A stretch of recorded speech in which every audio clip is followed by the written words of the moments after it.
Now, in its 11th year, this is GabNet. Talk like you've never heard it before.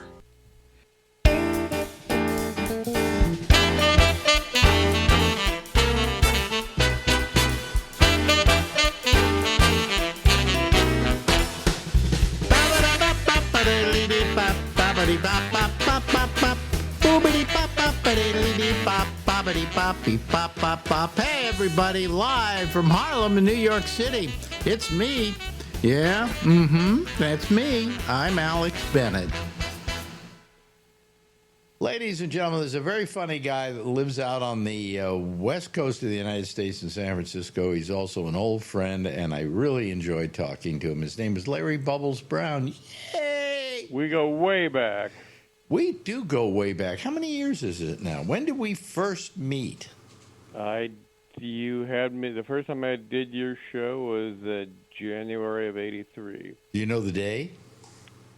It was a Friday. Yeah. So it would have been, I think it was the 14th. 14th. Oh, okay. And I was so intimidated, I didn't say much, and I felt real bad. And you said, "Don't worry, I'll have you back soon." Mm-hmm. And you did. Oh, the reason I did, I'll tell you why I did. I had you back because when somebody comes on, it's their first time, and they don't talk much. I like that because I know they're taking their best shot. You know, they're not just trying to just talk a lot so they fill time out and show off themselves and so on. And I like that about you. Oh, okay. And I knew there was more to you in just what you said than being that quiet. And so I had you on more and more, and you became more confident. And you still... Yeah, I mean, it was very... I'd never been on radio. The first time it was very intimidating. And, what was intimidating about it? Well, you had the live audience, and you had all these... I think Stephen Pearl was on with me, and... what year was this again? 83. 83. Okay. All right. That was... We were still on the Quake, right? Yeah, on the Sutter Street. Yeah. So, yeah, there was a studio audience, and I'm trying to think. We had Stephen Pearl on that day, you say? Mm-hmm. Who else was there? Do you remember? I just recall me and him, yeah. Oh, really? Oh, okay. Some days it wasn't. I preferred it when I had like 2 or 3 comedians, not when I had a gangbang of like 5 of them. And then they're all sitting there trying to top each other. And yeah, that's horrible. It can get funny, but it also is very hard as a host. You know, as a host of a show, you're really like the ringmaster of a circus. Yeah, and with 5 comics, you lose control. And you got to get all the lions to be on their perches, you know. Yeah. And so you have to. When you're doing a show live, it's very strange how you control these people. And I found I could control everybody with a look. Like, it's your turn now. Yeah. You know. But sometimes we get people in like Warren Thomas and Stephen Pearl and Jeremy Kramer. And the 3 of them were just all trying to top each other. Because they were too much. Just an endless stream of comedy. Yeah. You waited your shot, but if you were in that group, you probably wouldn't say anything. No, I'd be way too intimidated by those guys. Yeah, but you're just interesting talking. I mean, I looked at almost 350 of these things. Jesus. I mean, that's a lot. It's over 300, that I know. And that's a lot of talking that we've done. Wait a minute, I'll look it up right now. I can find it. Right here, let me see here, guess. Wait a minute, hold on a second. I got to go here. I went up into the thing that says guess. Oh, wait a minute, I got to get guess. Oh, here it is. Okay. We'll have to wait for it to come up because there's a lot of files there. Oh, here we go. Okay, now I go down to Bubs, and I go to the first Bubs. And I go to the, let me see here. Come on. Oh, wow. That's a lot. Hold on. I'll give it to you in a second. I'm working on it. Okay. Are you folks bored out there while Yeah. I'm doing this? Okay, I'm glad you are. Okay, now I go get info. Are you ready for this? Okay. Well, in actual files that I have here, and I find this almost hard to believe, it says 377. Jesus. We've done 377 of these. The first one I have here, and you may have done more because it says Bubbles 3 and Bubbles 4. Oh, there's a Bub 2. When's that? Is that earlier? 7 and 6? Been doing these since 2016. Right. Yeah. Yeah. You want to hear what you sounded like when you were? No, I'll probably no. It'd depress me. No, here. Hold on a second. Wait a minute. So it's our good friend Larry Bubbles Brown once again. Hi, Bubs. Hey, thanks for pulling me out of the grave. Yeah. Giving you a I had so second. many comments. People go, "He's still alive." See, now I could have done that. Hold on a We second. were talking Let me just before end we this. started this. Okay. That was you back then, and I could play that today, and most people would think we recorded it this week. Yeah, I just noticed your voice and my voice kind of sound the same. We Yeah, haven't I changed guess. that much. Yeah, I guess. I mean, I keep thinking mine's gotten a little different, but it hasn't really. You know, but I mean, No, you still have the strong broadcast voice. People, as they get older, usually their voices kind of go up a bit, and they get a little creaky. yeah. And by the way, you're taking up 4.57 gigabytes on my disk, so Is that a lot? that's a lot. Yeah. But it says 377 documents, so I assume we're up to 377. We've got more airtime and Hugh Downs. Yeah, yeah. So I mean, that amazes me too. But we've been doing it since 2016. So 9 years. So that's 9 years. You know, and we do 52 a year, I guess. Probably should be more than that. But With no, 9 that would be years, just it'd about 50 before 50. So, but then you got to. But see, there's times we didn't do for holidays. right, exactly. So the 377 seems to make sense. Yeah, Now, it does. I didn't think it Jesus. made sense, but wow. Well, we should stop now. I can just run reruns. I can Just repeat 'em. I just run reruns for the rest of my life and not have to even talk to you. Wow. Because, And I've been wasting all my time talking to you. yeah, we've been exhausting ourselves. Anyway, so what's new with Larry Bubbles Brown? You been working? Just a little, yeah. Did a little show, a winery show that I actually booked out in Lodi. This is actually a very nice gig. And The wineries seem to like you. wineries are a great place to do comedy. So you get an audience that's they actually seem a little more smarter than you do in the clubs. I would imagine it also because they're doing wine, obviously. Yeah. They're a yeah, little more mellow because wine is not a booze high, Exactly. you know? The alcohol and that alcohol can get people really ugly. Really? They get loud, and then a little more they get violent. So. Oh, wow. Okay. Have you ever had anybody? You and I were never drinkers. Have you ever had a crowd that you were playing to get violent? My first year of comedy, when that day the Niners had won and they were going to the Super Bowl, and the crowd was just out of control. Really?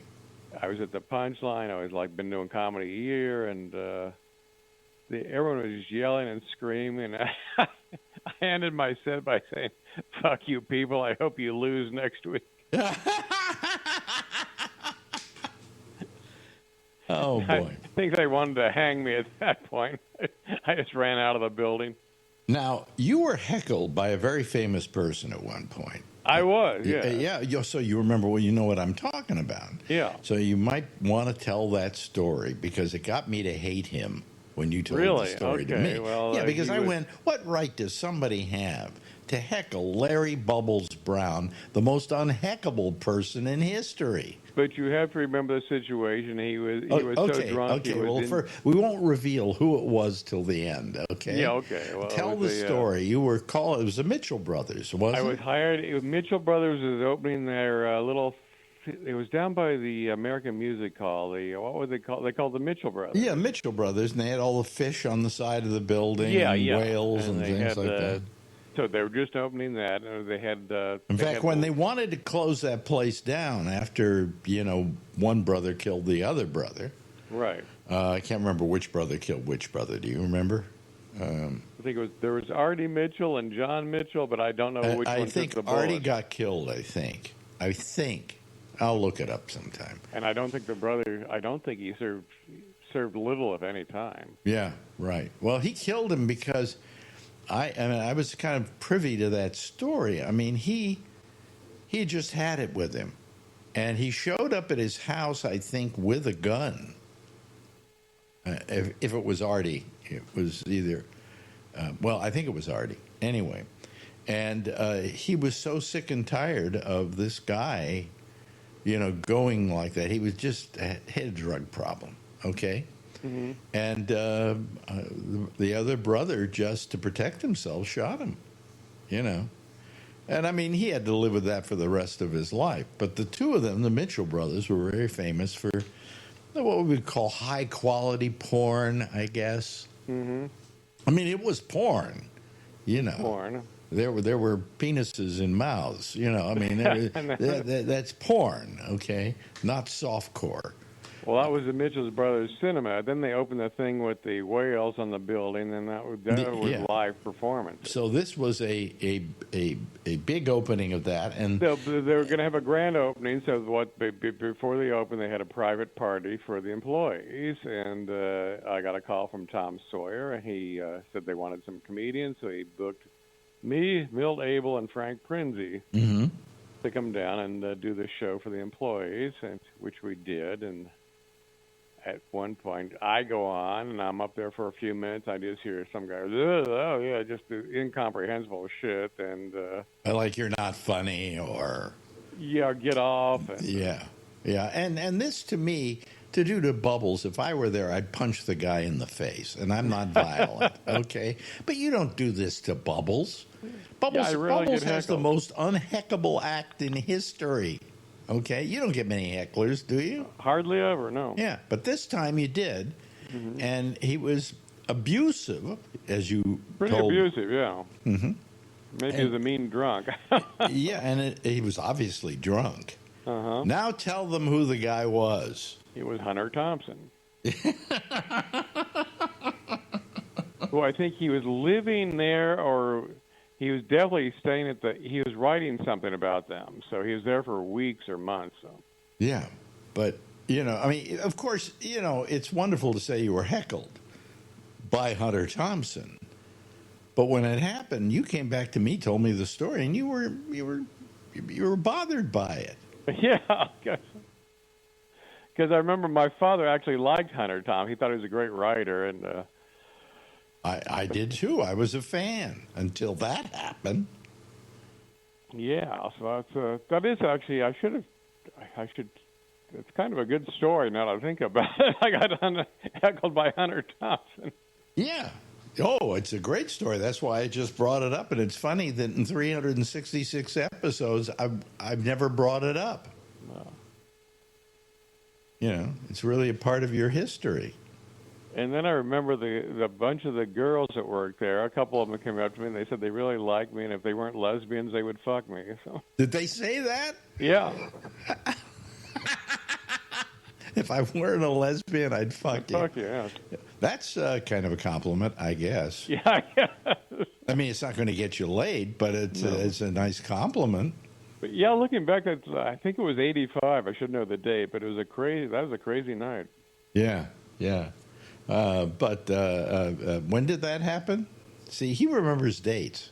And I should know the exact date. I just remember it was 1985. Yeah. Yeah, that would be about right, because I was still on the air in 80. In fact, That was my first year, maybe at the Quake.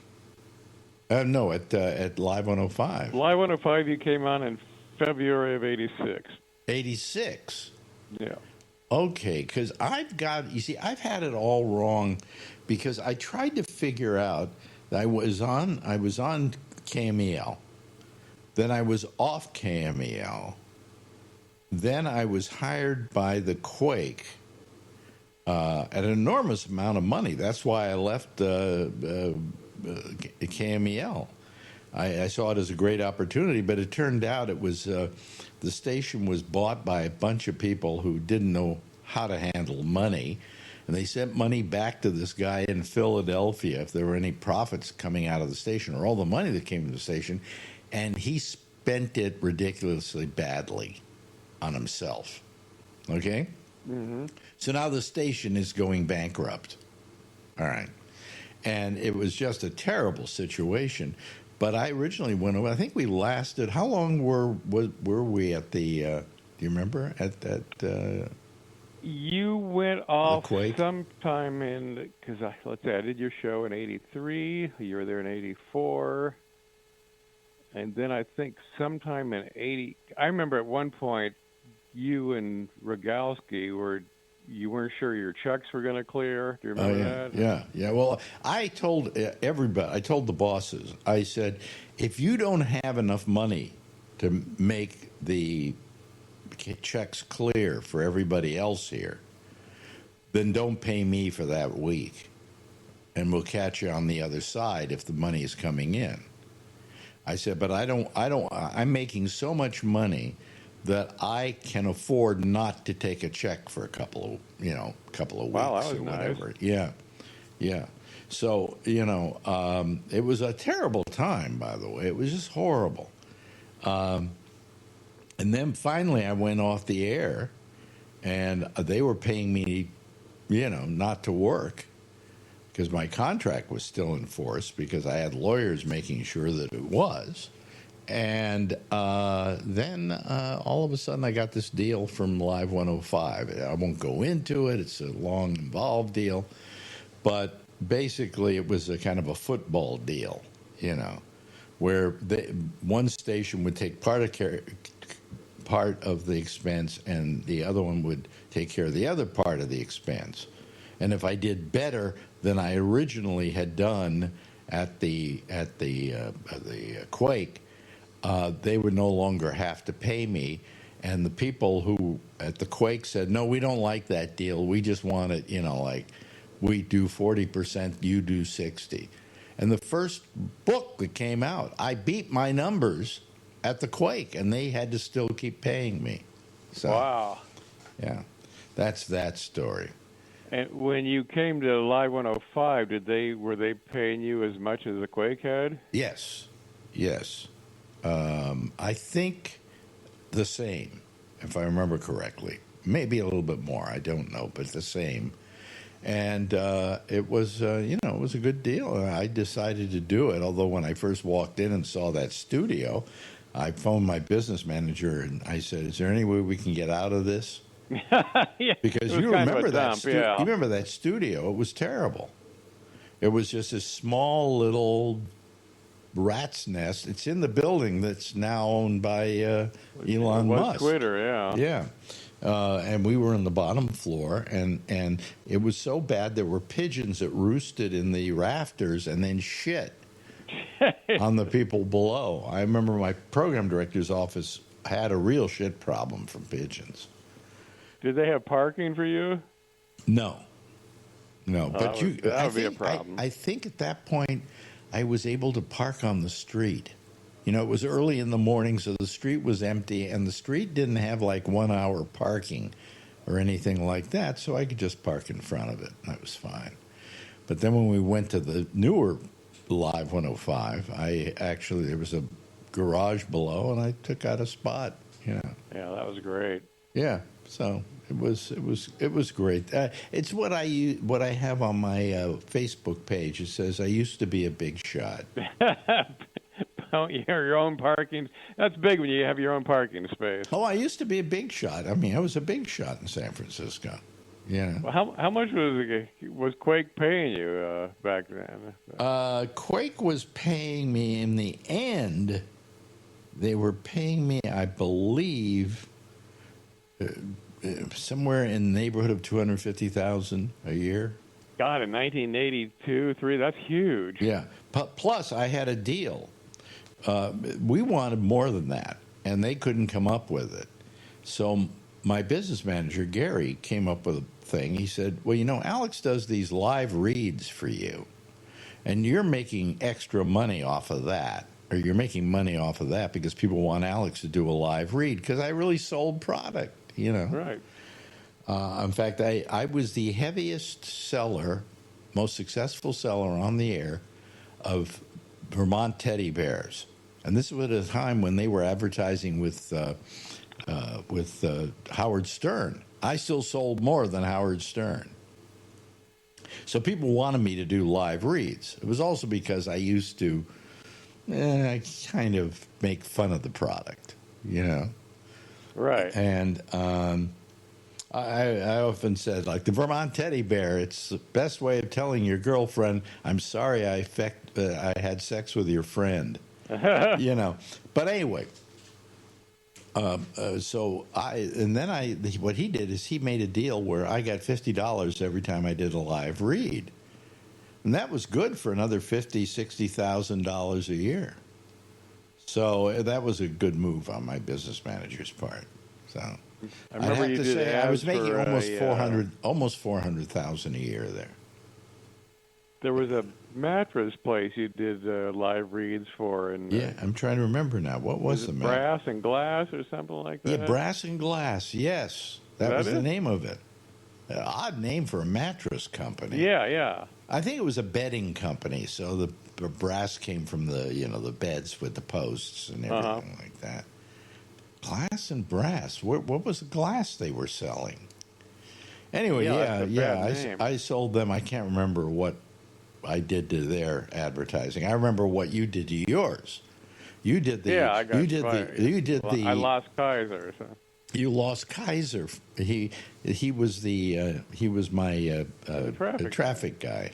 He would tell you where the traffic was going that morning with a famous saying that he used to use all the time, which was "Park it, whore." You're right. Anyway,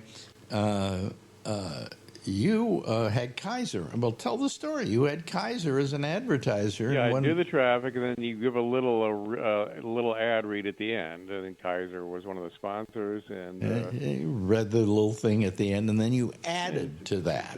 Their phrase was, "Kaiser, we're different from the ground up," and I added because that's where most of our patients are. Well, wait a minute, but there was a better one. The one that lost the advertiser. By the way, they were a hospital, Kaiser. Okay. Yeah. And it was, you don't remember? Doctor. You're coming up with it. Yeah, that's it. Doctor-assisted suicide. Yeah, you said Kaiser, doctor-assisted suicide. We don't want to advertise anymore with your traffic guy.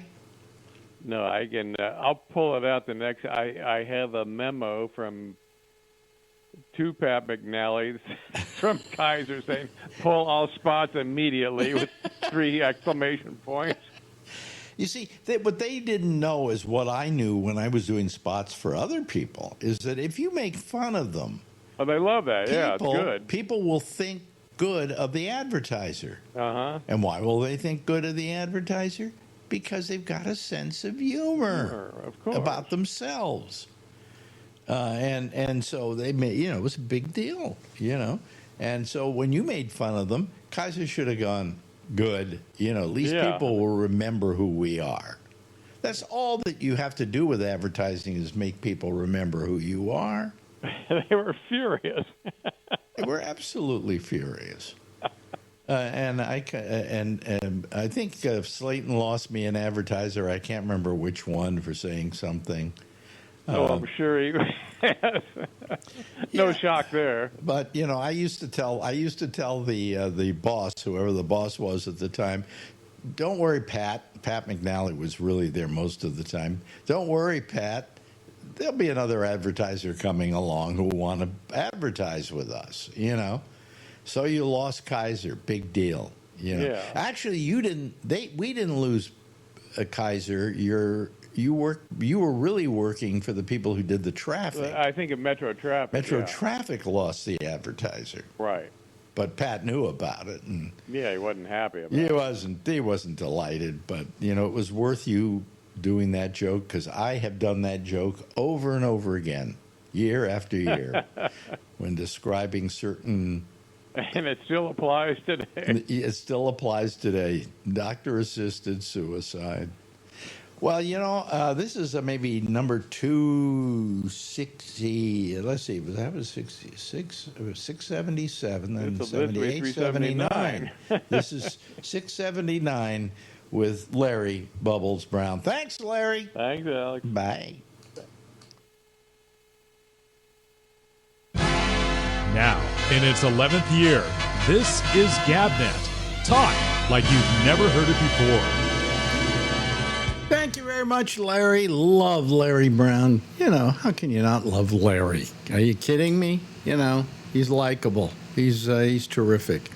Anyway, I appreciate him doing this with us every Friday is usually his day, and he's good.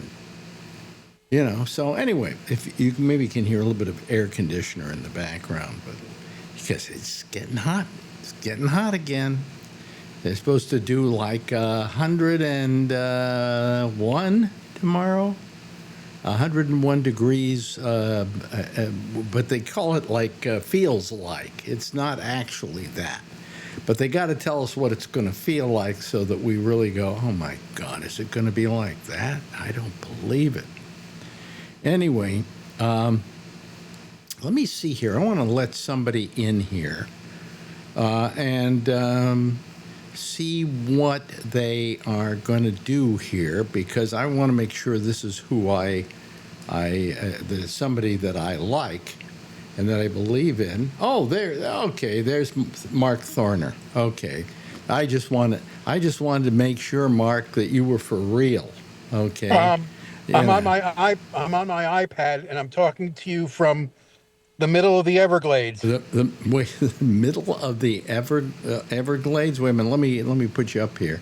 Let me bring these other people into the middle of the Everglades. So where are you at Alcatraz? What is it? Alligator Alcatraz? No. That is literally about 50 or 60 miles east of where I am. Oh, okay. All right. Okay. Because I used to drive out what they call the Keys, right? Yeah. Where's the Everglades in relationship to everything else? Yeah, got news for you. The Keys are kind of part of that whole environment. Oh, okay. All right. So yeah, and right now I'm on what they call Big Cypress, which is the western part. Uh-huh. And I got two cameras trying to do the night sky.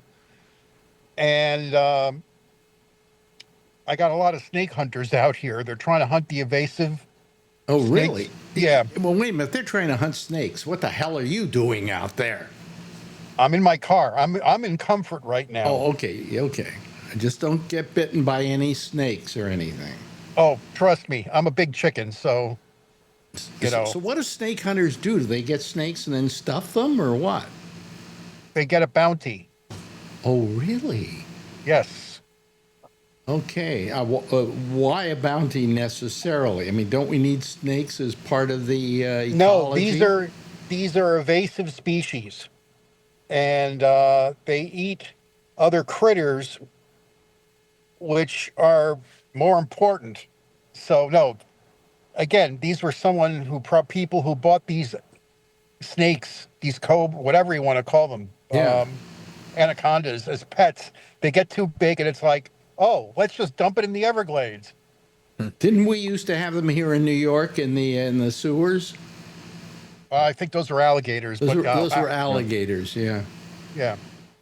Oh boy. Well, and so you went out there to what? Do what's in the night sky that is worthy of your photography?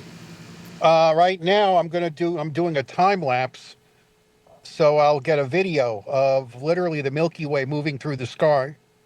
Oh, really? Oh, Yeah. wow.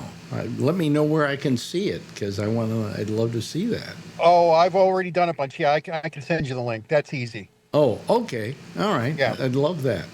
Yeah. The only thing is the mosquitoes out here are. I'm wearing like literally what they call a bug-proof shirt, and yeah, it's pretty bad. And this was the place you chose to live. Okay. Well, Well, to be honest, Alex, I'm only about 30 minutes from here. So, yeah, I know it's like having a Mutual of Omaha Wild Kingdom National Geographic special literally at my doorstep. yeah. Yeah. You know? Let me say hello to the other people that are here so far. Kevin is here. Hello, Kevin, with a cough, obviously. Now, Hi, Alex. hello there. And Charlie Wallace is with us. And also Josh is here. All of them rather in darkened, 3 people in darkened environments. Yeah. You know. So if you can't see them, folks, that's the reason why. I just want to tell people something that they might be interested in for next week. I did a couple of interviews today with Mike Chisholm, who runs a thing called the Letterman Podcast, and a lot of you people have heard him here. And I called him up, and he said, "Well, I'm having somebody call you on Zoom." And so on the program with him is an old friend of mine, Bob Morton, known as Morty, who's the former executive producer of not only Late Night, but The Late Show with David Letterman. And he tells some incredible stories. And I've known Morty forever, from the time that he first knocked on my door, and I won't say why, but we'll let you hear all about it, and then we'll run that next Thursday. And then we did 2 of them. So, and he really tells us a lot about what went on that show. And of course, you know who Morty is, right? Mark? Oh yeah. Yeah. So anyway, that's going to be next week. Hello to Kevin. How you doing, Kevin? All right. How are you? Yeah. Yeah, I noticed you got all the furniture out of there. Yeah, everything's back in the rooms, and I'm sore, and everything's good. You're sore and everything's good. Yeah. Okay. New carpet's in. Uh-huh. I'm And happy. It smells like new carpet all over. yeah. Now, why are you doing new carpet? Because you're thinking of selling the place, or just because you want new carpet? Both. It's been in for 20 some odd years, so we figured it's time. Yeah. Yeah. Is it wall-to-wall stuff?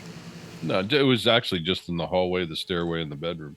But were these wall-to-wall carpetings, or was it just lay-down carpet? No, it's wall to wall, I guess you'd call it. Oh, okay. All right. Yeah. So you get under that after 20 years, and it had to be ugly. Nah, the only bad part was the landing on the stairway, and my cat decided to get pissed off at the other cat one night and pissed all over it, and we treated it over and over again, and it never went away, so I had to replace the board on the landing. Oh, okay. All right. Okay. Okay. That's exciting news. And Charlie, You betcha. You asked. Yeah, I did ask, didn't I? Charlie, you did. Charlie, how you doing? I'm doing pretty good. Yeah? You're at your lady friend's house again? Yep. Do you call her a girlfriend yet? Yeah. Oh, okay. All right. I'm just, I don't want to be pushy. See? I don't call her girlfriend, though, because that's Marjorie. Well, that's Marjorie. That's right. You know what's amazing about Bob Morton today? He's only met Marjorie once, and that was at the Shecky thing, the Shecky Memorial that we had. He remembered her name. I said to him, and my wife, and he said, "You mean Marjorie?" And I went, "Oh, my God, has he got a memory?" I can't remember names anymore. I was having a hard time with coming up with, and I couldn't remember the name, and I got to write Mike about it. The name Iggy Pop. because we were talking about the worst interviews that people had ever done, and I said Iggy Pop. But but he wasn't the worst. He was the most fun because he just grunted every answer to every question I would possibly ask him. And then when at the end of the interview I said, "Do you do anything except grunt?" He belched. So. But I couldn't remember the name of Iggy Pop. It was driving me nuts. So anyway. And how are you doing, Josh? Good, thank you. Mm-hmm. Is everything fine in your little neighborhood? I believe so. Yeah, I'm good. Yeah. And let me see here. And you have you have something you can plug now. You have an article. I did have one. Yeah. You had one, and now you're going to have a second one. It's on the website. Yeah, there's two. It's where do they go if they want to read it? It's very heady stuff, folks. Let me warn you ahead of time. Well, they're in the Journal of the American Revolution, so you can. I suppose you could search for the Journal of the American Revolution on Google, or you could go to their website, which is allthingsliberty.com. That's what they. Oh, wow. That's the web address they have assigned. So. Yeah. Now let me ask you, Kevin, have you read it yet? I read part of it. See, No, I haven't read the second one. No. The first one I read part of, but it's pretty heady stuff. I mean, you're a smart guy, Josh. I never knew that. I thought you were just stupid. I didn't know that. The second one's a little bit more narrative-ish, so it's a little better. But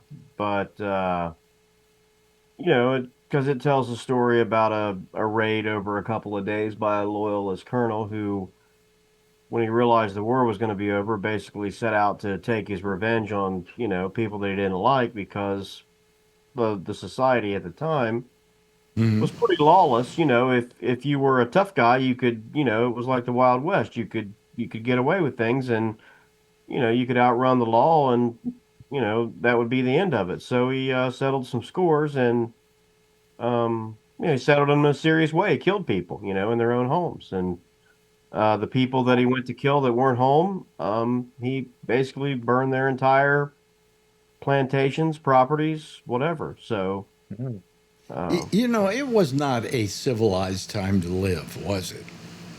I mean, well, it depended. I mean, it depended. I mean, that, overall, no, it was not.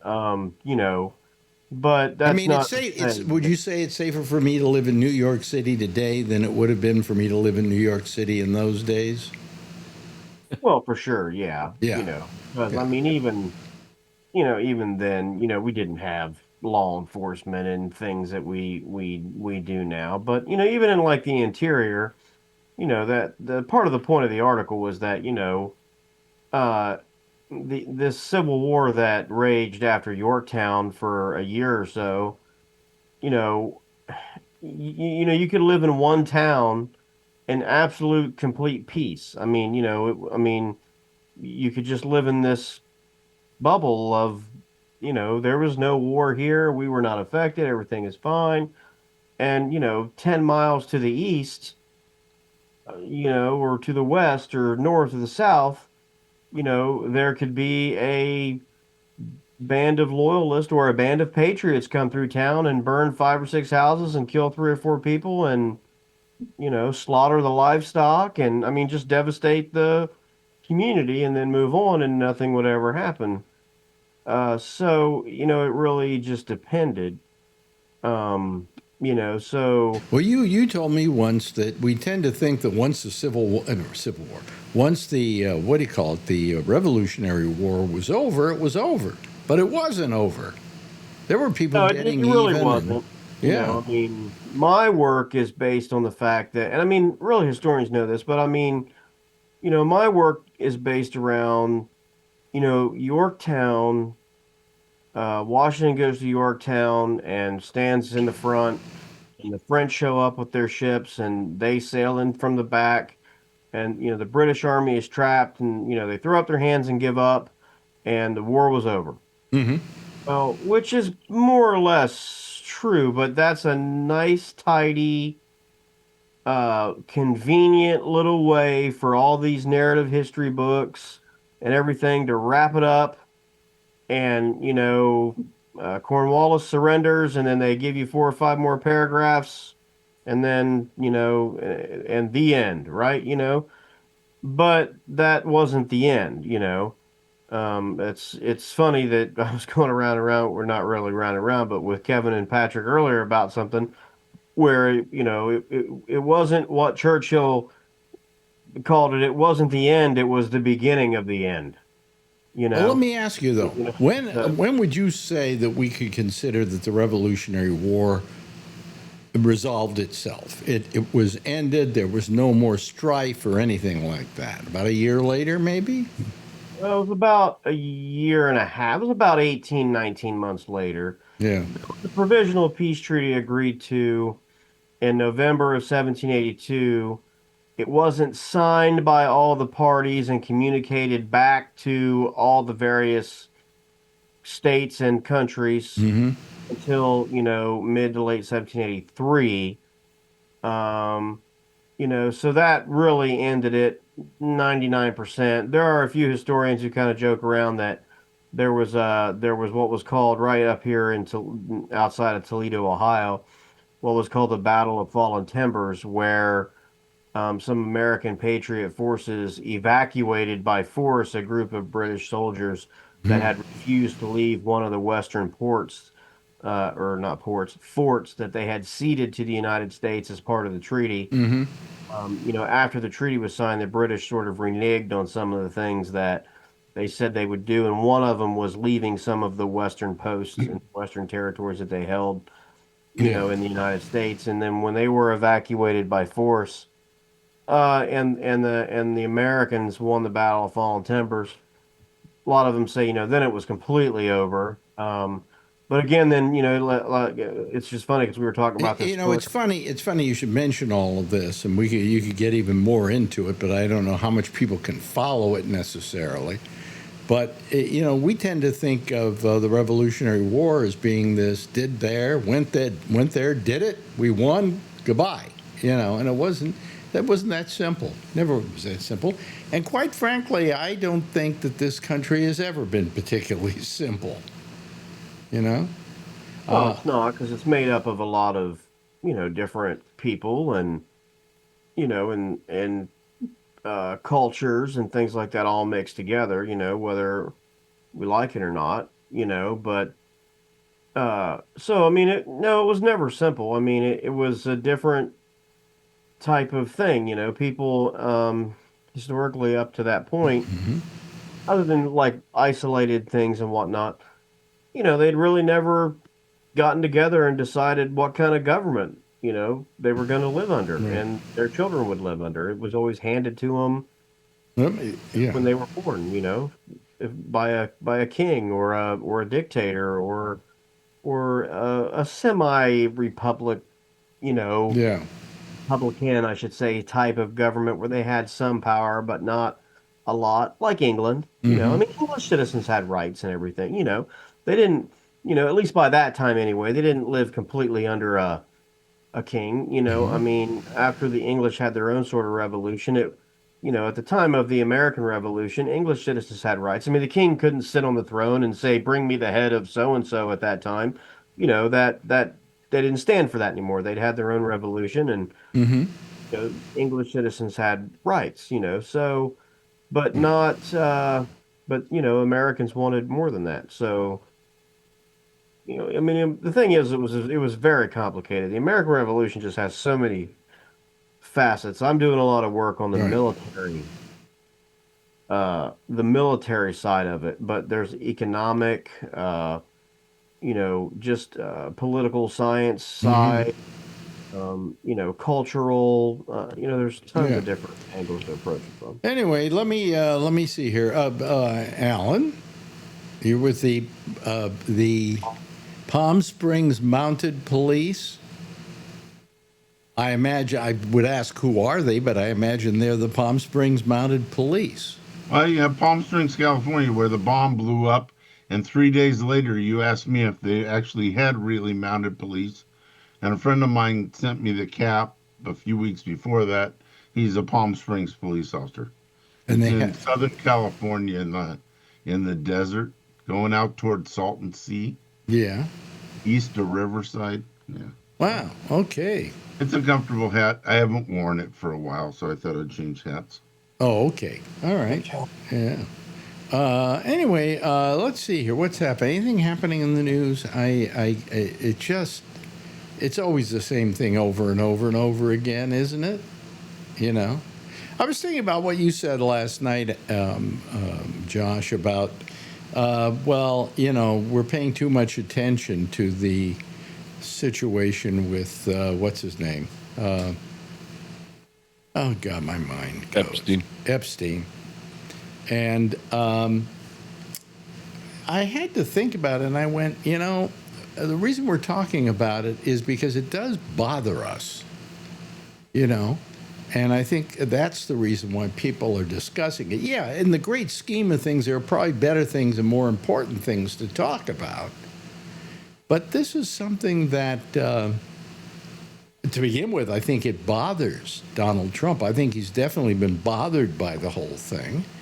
And I think the more we keep the conversation going, the worse he feels. And quite frankly, I don't mind that in the least. Pressure. Right, Charlie? Me either. Charlie gave me the thumbs up. That's why I'm all for it. But we can't forget the other stuff, too, And there's lots of other stuff. And now, if he gives a pardon to Ghislaine Maxwell, there's going to be a revolution in this country. I had a little conspiracy theory I was talking to my wife about. And you guys can laugh if you want. No, give me a good conspiracy theory. I've got a good conspiracy theory or whatever. Oh, okay, yeah. We talk all the time about, Rubio and all these guys all hanging around Trump all the time and just kissing his ass left and right. And looks as fake as it does. But they're really doing it.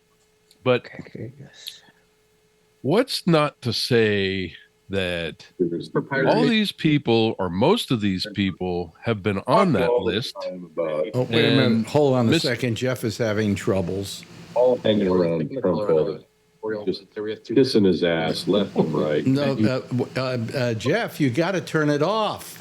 You got it. Doing it. I did. But okay. What's not to say? Wait a minute. No, he hasn't got it yet. Now you got it back on again. People have been on that. No, you got a problem there, Jeff. Having troubles. All hanging around. You got a window open, Jeff. There's a X up there you got to hit. Jeff, you got to turn it off. I'm trying to find it. Doing it. I did. But what's he doing this on an iPhone? I mean, you should Found be it. He hasn't got it yet. No, you didn't find it. Have been on that. You got a problem. You still got it. Troubles. All hanging around. You got a window open, Jeff. There's a X up there you got to hit. Boy, he's way behind, isn't he? Just get him. It's right. What's he doing this on an iPhone? I mean, you should be. You didn't find it. Huh?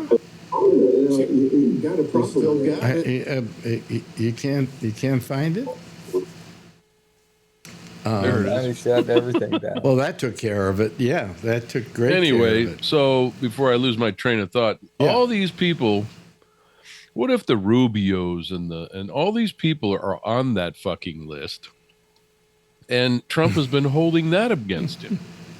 Okay, we all think that, Trump's got them, having sex with barnyard animals. Mm-hmm. Maybe this is more reasonable that these people are on the list and they don't want it out. Mm-hmm. Just my Trump's the one blackmailing. crazy. The way it is now, how is that crazy with all the other shit going on? It ain't.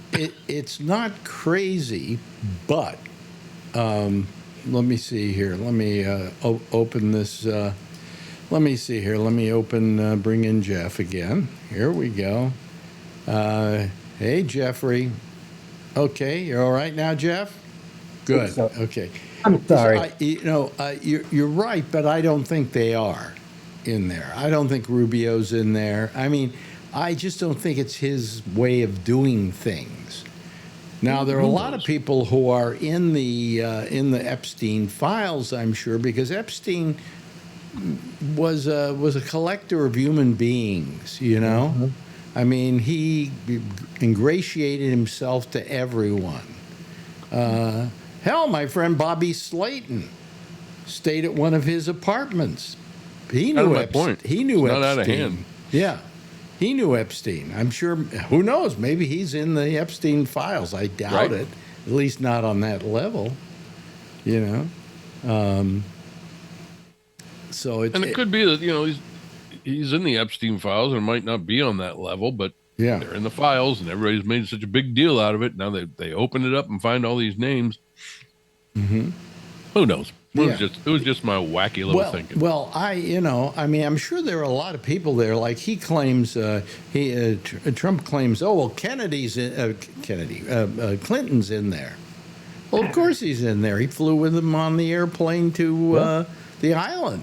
That didn't mean that anything went on besides him taking a nice vacation to an island, you know. But we have to suss this out. I mean, you know, if Clinton did do something untoward, then he should be held to account for it. I agree with Trump on that, but Trump should be as well. Correct. You know. But he tries to always blame everybody else. You know, oh, now he's gone back to that whole thing that the election was fixed by Obama, you know, back in 2016. And I'm going, number one, didn't you win that one? Yeah. You know, so, I mean, if he fixed it, he did a terrible job of it. And if you won, what was the crime? And let's say he did. Let's say he did everything he could to defeat, and he should have. He was a Democrat. He didn't want Trump to win. He would give his support to anybody he could. But I don't think he created any situation where Trump was going to lose because of it. And Trump didn't lose. So what's he even yelling about? You know? How many years? It's a strange world. How many years ago was that? 9 years ago? Well, You know, come on. Stop worrying about this stuff. Have people found snakes yet, Mark? nope. Okay. Nope. Okay. He has Marco Pad Pro as his name there. And all I could think of is, you know, it's Florida. Could be Marco Rubio, but no, it turned out it was just Mark Thorner. Yep. Yep. Are you going to go out there and take pictures, or are you just sitting in your car? The cameras are doing all the work for me. Oh, really? Oh, okay. Yep. All right. Yeah. And how fast do you have them set for? Well, one is photographing the Pelican Nebula. The other one is just taking multiple continuous 20-second exposures. Do you have a telescopic lens that can see that nebula? Actually, you do. It's an astronomy camera. It's very, very cool. I mean, it's like I have an app. It connects to this thing, and I look at what's up there, and I go, "Oh, that looks cool," and it just does it. It's like, and I get the pictures back, and I'm like, "Whoa." Astronomy camera. How much did that thing cost you? Honestly, $500. What? What? Really? Yep. That's cheaper than a Nikon. It's one of those things. I took a chance on it. There were a couple of really good YouTube videos about it. Uh-huh. And I'm like, okay, this is too good. And the company that sells it, though, is very reputable. They sell a lot of good telescopes. And I'm thinking, let me try this. And I remember I was like, the Andromeda Galaxy. Mm-hmm. And it came up with a perfect picture. It took a long time to get it, though. But it was like, oh, my God, it's perfect. So, Well, do you have to do it with time not time lapse, but just open the it shutter and wait? You know? no, Yeah. it does everything. It literally, it's like having a planetarium, and it just goes and it locks on, it tracks, and it just keeps taking pictures until it builds the whole picture. Wow. So you tell it what to look for, and then it just goes and finds it and starts. Yep. Wow. Yeah, I'm like, okay, I can get behind this. Charlie, you would have a ball with this. I'll send you the information on it. It's like, oh my God. But It's cheaper than it's cheaper than a Celestron. Yeah. Wow. Wow. That's got to be fun, except when you have to go out and the cameras are outside, I imagine. Yes. And you have to go out and retrieve the cameras and then jump over snakes, I would imagine, if you And swarms of mosquitoes. And swarms Gators. of mosquitoes and gators. Alex, they're literally right outside the car practically. What, the snakes? No, well, no, the cameras. I mean, okay. Put them through the sunroof and put them up top. Yeah. no, can't do that.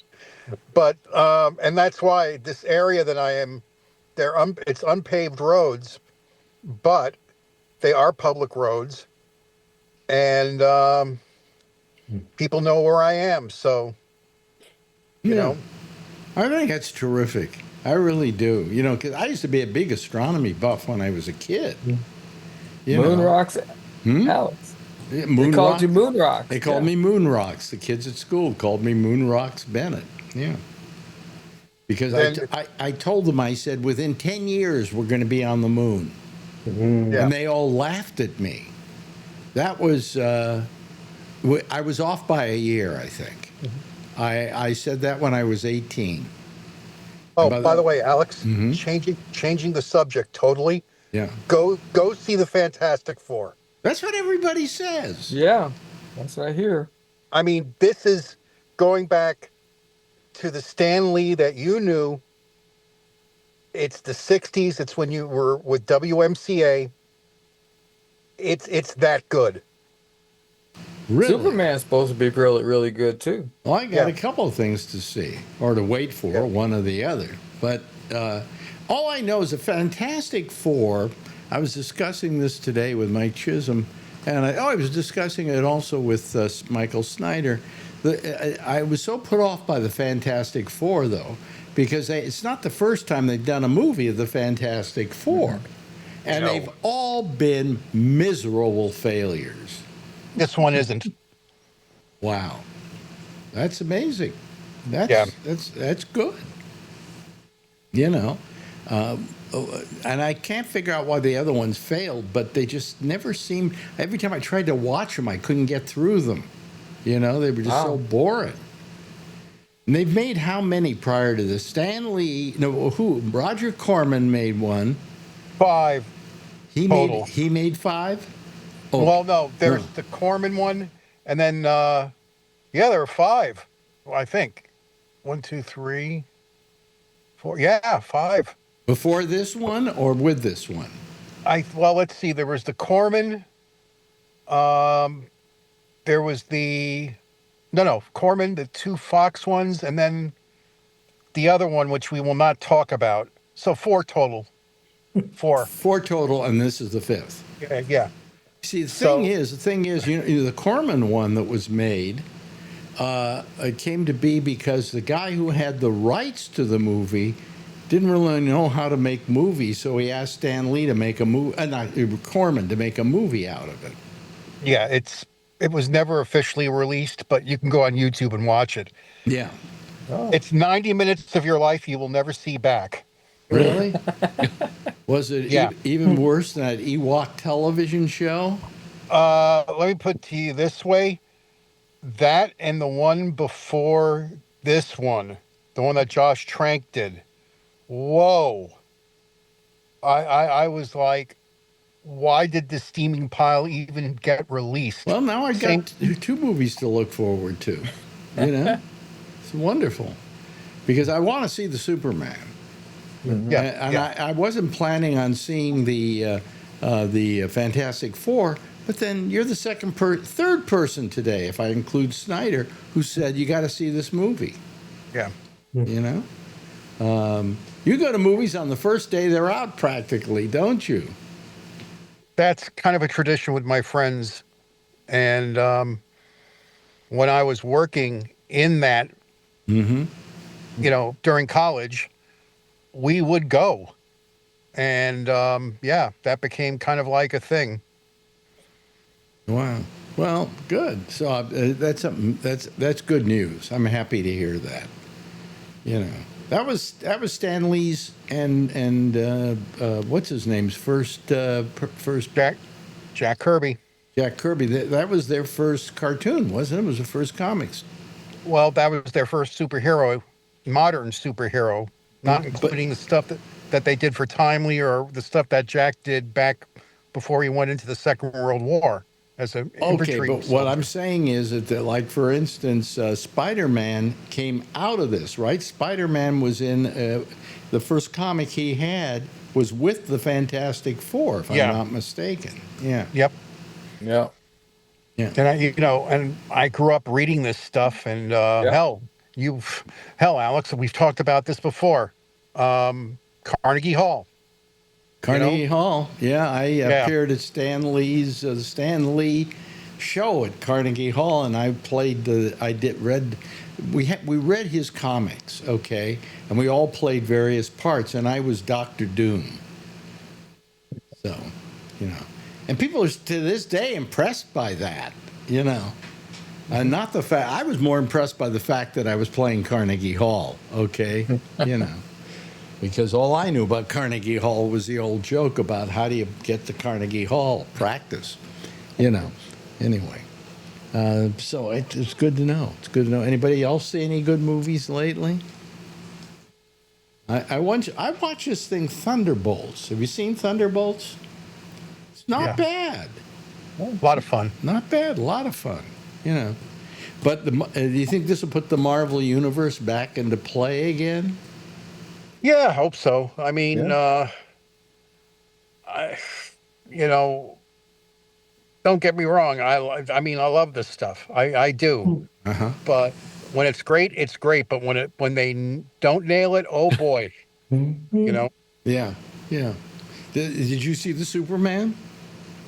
I'm going to see it this week, probably. Yeah. I hear they nailed that too. Yeah. I hear it's really good. You know, but anyway. What's the last movie you went to see, Alan? I can't. You never talk about movies. I don't go to movies. I wait till they come out on DVD. Well, what's the last one you saw? They don't make. Do you watch DVDs anymore? Yeah, I got. Well, I do. The whole stack. Do you really order them still? Yeah. Why not? Yeah, well, then you can watch them whenever you want. Yeah. Well, I get them. I get them digitally. You know, so I always have a nice pristine copy. Well, you're a lot richer than I am. You know, Yeah. you can afford that. I got to go to the $5 DVD section. Yeah. Me too. Really? Oh, okay. I haven't been to a movie theater in probably 10 years. You know, the last time we were in a movie theater, we went to see Oppenheimer. Oh, wow. I have the DVD of that, by the way. Yeah, me too. Yeah, but I mean, we went to the theater and saw Oppenheimer. Marjorie said, "Let's go see it in IMAX." I went, "Okay." You know, I don't like IMAX. I can't stand IMAX. It's just too big a screen. It's too much of the field of view. You know, I got to sit in the back row, and it's still too big. It's like sitting in the front row of any other movie. But we went. That's the last time we were at a theater, so that's got to be at least a year ago. Was it a year ago? Yeah. So, yeah. Maybe it was 2 years ago. I can't. Yeah, I got it on DVD over a year ago. Oh, okay, then it's 2 years ago. You know, that's the last time movie we went. I saw was Cocaine Bear. Oh, you went to see Cocaine Bear? Yeah. Well, see, we haven't gone to movie theaters because, quite frankly, we can't see any reason to go to a theater because they're not human friendly anymore. You know, I mean, to begin with, if you want somebody kicking the seat in back of you, then it's a great experience, you know. And That's then what pepper spray's for. yeah, but I mean, You it's might just, not, you don't even have to miss the movie. You just spray over your it's shoulder. just not a good experience anymore. I mean, we went back to one. We saw two movies. One was Oppenheimer, and I think about a year before that, or right after COVID was over with, we went to see something else, and I can't remember what. And it was just not a pleasant experience. The theaters are shabby. They're in terrible shape. You would have thought that when COVID came out and the theaters were closed, they go, well, as long as it's closed, let's fix it up so that when they finally want to come back here, it'll be in good shape. And they didn't do anything, you know. Because they weren't allowed to. Well, they weren't allowed to? What do you mean they weren't allowed? Oh, Because it was COVID. Everybody was staying home. Well, I mean, you could still fix a theater and everybody could come who was going to work on it, wear a mask and things like that, you know. But man, these They were not essential. That's right. Remember that everybody had to be essential. We have to had to be essential. Had to be essential to be out on the road. Well, the movie theater I went to, it's pretty nice. Really? That's what the one I went to had big old chairs and all that stuff. Mine had big easy chairs. Mine had the big chairs that they had before we went into COVID, and they hadn't done anything about them, and the chairs were all falling apart. Wow. Those big. Oh, you went to a shithole then. No, there's nothing worse than one of those big, comfy chairs going bad. Yeah. Okay. You know. Mine was just fine. It kicked back all the way back. Oh, I yeah. fell asleep a little bit. Oh, They had a bar there and the whole bit. Yeah. Yeah. I was getting my car worked on next door. It's the only reason I was there. Yeah. But, you know, so, I mean, what were you going to say, Jeff? You had your hand up. So my son and I were watching an old movie tonight. How old? Superman, the first The version. first one? Oh, yeah. They've got Yeah. those all up on a lot of the streaming Oh, yeah. services. Yeah. Yeah. It was very good. We're really enjoying it. I was never that fond of that film. And I'll tell you why. I just felt that it just didn't connect. It was okay, you know, but it just, I don't know. You know, that's a very hard comic book character to do. Okay? Not easy. And I felt that just because they finally had special effects and stuff, which they hadn't had before, Right. it just looked like a guy was lying down on some kind of something, and with a screen in back of him with clouds going by. You know, that was Superman up to that point. So everybody was amazed by it, but I just didn't. I never liked that film that much. You know, It's raw. Huh? You know, it's raw. I mean, there was parts of it that were really awesome, and parts that were crappy. Yeah. And I know, but the whole system was the first. Yeah, no, I mean, level. it's an entertaining film. I'm not saying it isn't, but, you know, just not my cup of tea. But I'm fascinated to go see this current I love some of the Superman TV stuff. I love the show they did recently called Superman and Lois, or it was about Superman and Lois being married and having kids. Yeah. And it was a great show, wasn't it? Yep. I loved it. Absolutely terrific. Never missed the show. Yeah. So I mean, it was a great show. So I've loved a lot of the things they've done that way, but it seems the movies never, you know, quite made it.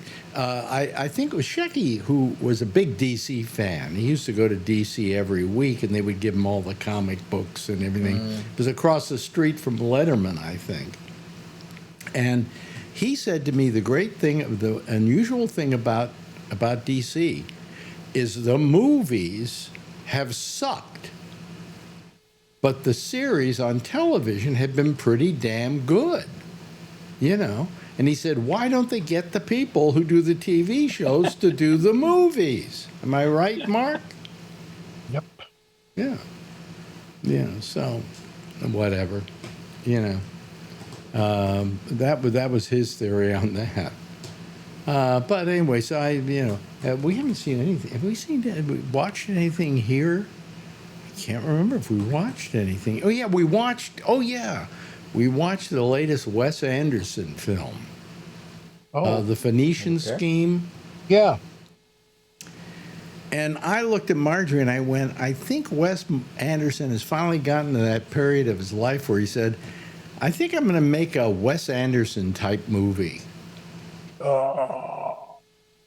You know, because it's just not much of anything goes on in it, and it looks great, you know, and everybody, but it's like if you're going to do when people can do a parody of you, it's time for you to change your style. You know, I mean, it's very hard, for instance, to do a parody of a Martin Scorsese film because he never makes the same movie twice. Or if he does, he waits several years before doing the next one. So, you know. But anyway. So anybody have any great plans for the weekend? I'm stalling here.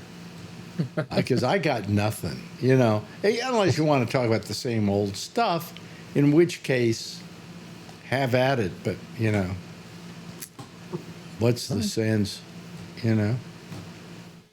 Going to the drag races tomorrow and then going to my grandkids on Sunday. Really? You like the drag races? Oh, yeah. Well, my wife works for one of the top field drivers. Oh, neat. Well, you've always been into cars and working on cars and things like that, right? Yep. And Brian Neary loves cars. Boy, does he. Yeah. He's crazy about them. I never got into cars.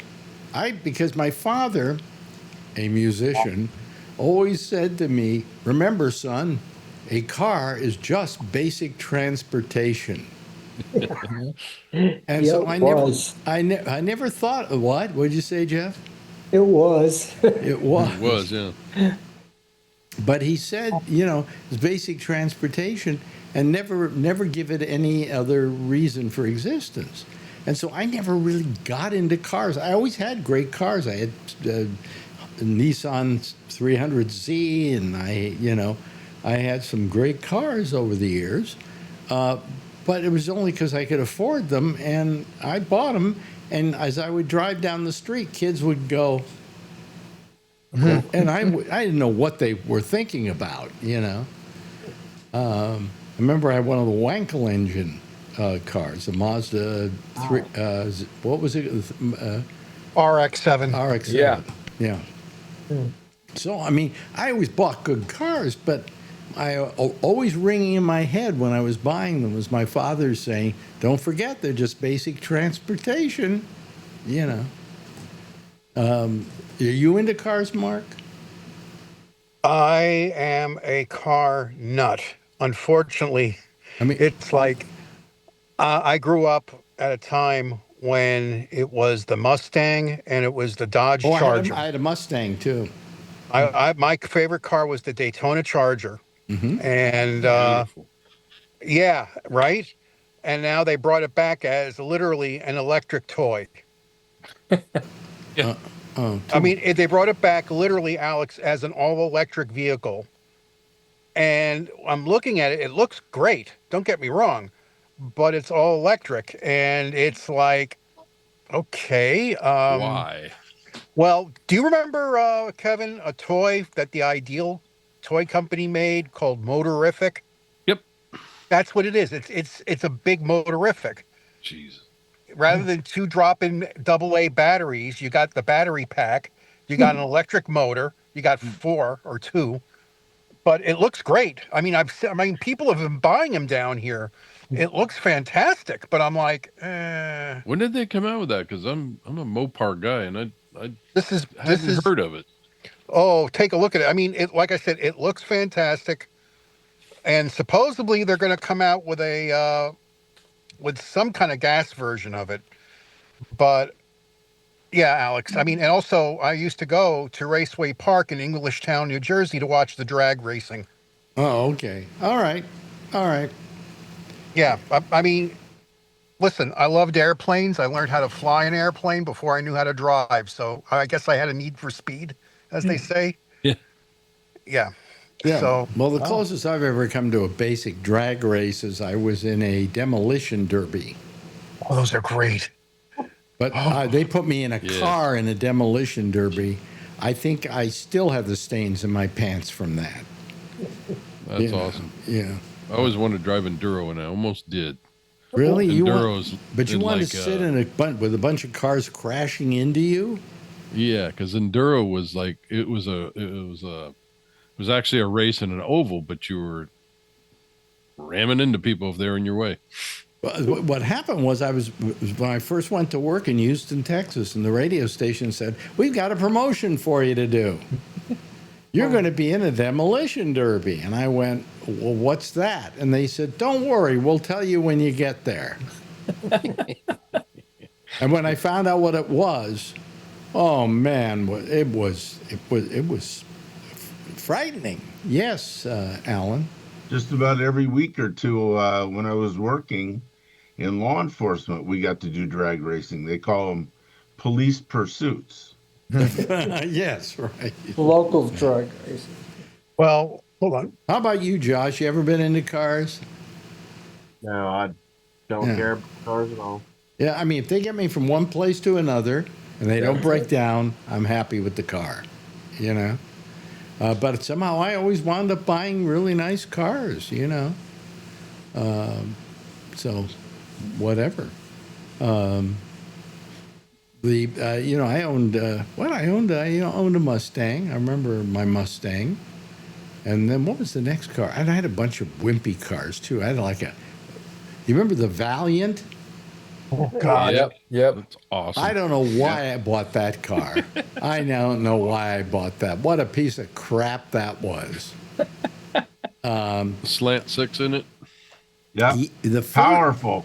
Get up from 0 to 60 in about 4 miles. One of the first cars I ever bought was an Austin Healey. It was a small one though. It was Austin Healey. I can't remember what the name of it was. Wasn't the Austin Healey you think of when you think of a fast car? This was a little. It almost looked like a car that you'd have at Disneyland to drive around in the Motorama. Yep. You know what I'm talking about? It was called the Austin Healey something, and I can't remember the last name now. It's kind of like the old the MGs. Triumph. Yeah, the Triumph, the MG. There was a time when they all looked the same. Yes, Yeah, the TR6 or something like that. It was a TR6, something like that. Yeah, you're right. You're But close. the Austin Healey first had the 4-cylinder Sprite. Sprite. Austin Healey Sprite. That was it. It's the same as. It's almost the same size as I had to take the car back to the dealer because one day it got really flooded in Marin County. And the car water came up to the door on the car, and the entire car flooded. And I just said, "Come on, this isn't fun," you know. And my father actually helped me take it back to the dealer, who did take it back. We just said this is unacceptable, you know.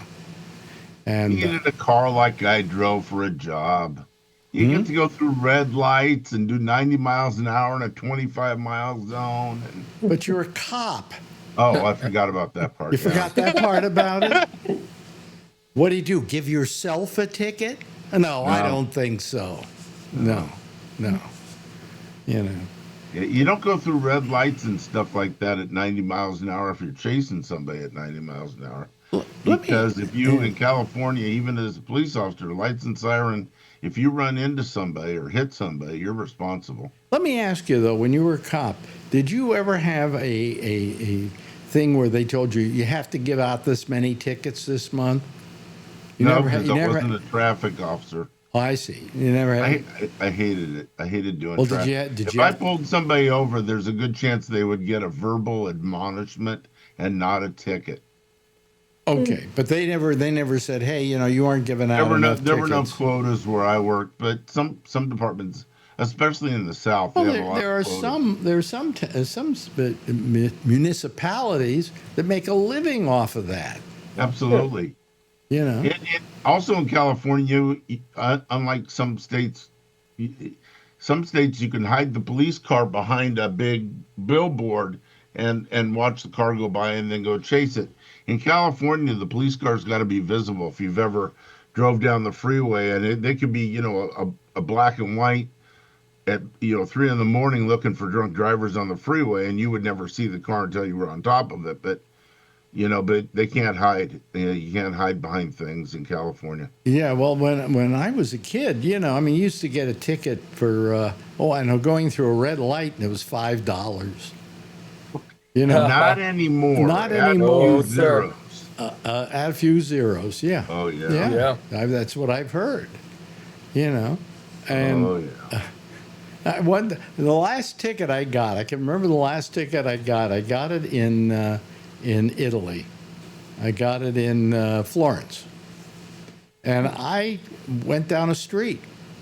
And I come back home, and there's a thing in the mail from the Italian police in Florence saying, you owe us $250 for going down the wrong way down a one-way street.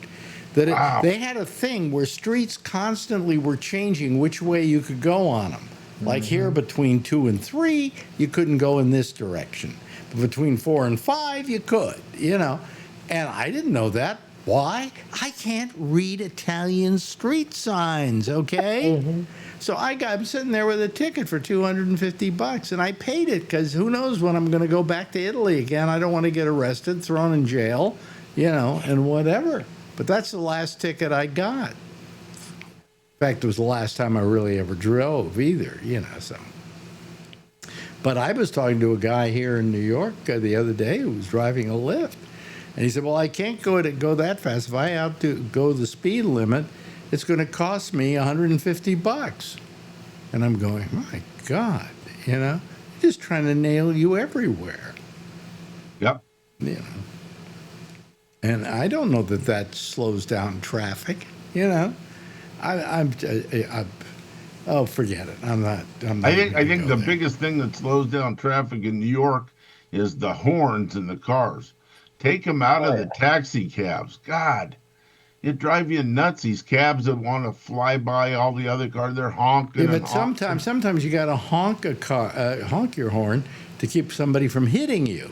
Oh, okay. Well, it is New York. It does have a reason for existence. But there are some people who drive with their horns. Yes. Yeah. I used to have a bumper sticker that said, if you don't like the way I drive, stay off of the sidewalk.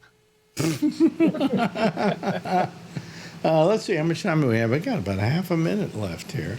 So anyway, everybody going to have a nice weekend, I guess. Well, of course, Charlie's going to because he's going to spend it. I bet. Let me do a little. I'm going to do a little ESP here. Charlie's going to spend it at his girlfriend's, right? You got it. See, well, I'm so good at that. Genius. And Mark Thorner, if he survives the snakes and the mosquitoes, probably going to spend a nice afternoon at home tomorrow, right? Oh, yes. It's getting way too hot to go out. Yeah, I know. No, it's going to be miserable here. So anyway, let me start the theme here. I bet mosquitoes kill more people than snakes. They carry a lot of really diseases. bugs. Yeah, well, I don't know. I don't want to find out, okay? Let me put it that way. Hey, listen, Mark, great to have you here once again. I think it's the second time this week, isn't it? Yes. Second time in a row. Yeah, what a nice treat. What a nice treat. And Kevin, good having you here. Always a pleasure. Charlie, I always want an astrophysicist here. It's important to me, Josh, thank you, and thank you for that little your little lecture on the Revolutionary War. And of course, Alan, thank you so much, and Jeff, it's great having you here too. Everybody, give a big wave goodbye, and I'll give a big wave. I can't talk anymore. A big wave goodbye at you. Okay, there they go. There goes our citizen panel for tonight. That's it for tonight for me. I will see you on Monday with the pop-up show at 4 o'clock on Facebook.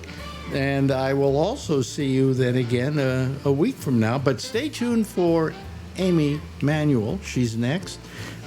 You simply go to her on Zoom And to find her Zoom address, you simply go to gabnet.net, go to column 3, go to the very bottom, it says Amy Manuel, click on that, and it'll take you to her program, okay?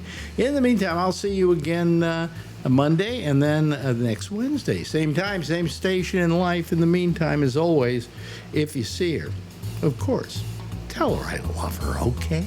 Bye. Have a nice weekend, everybody.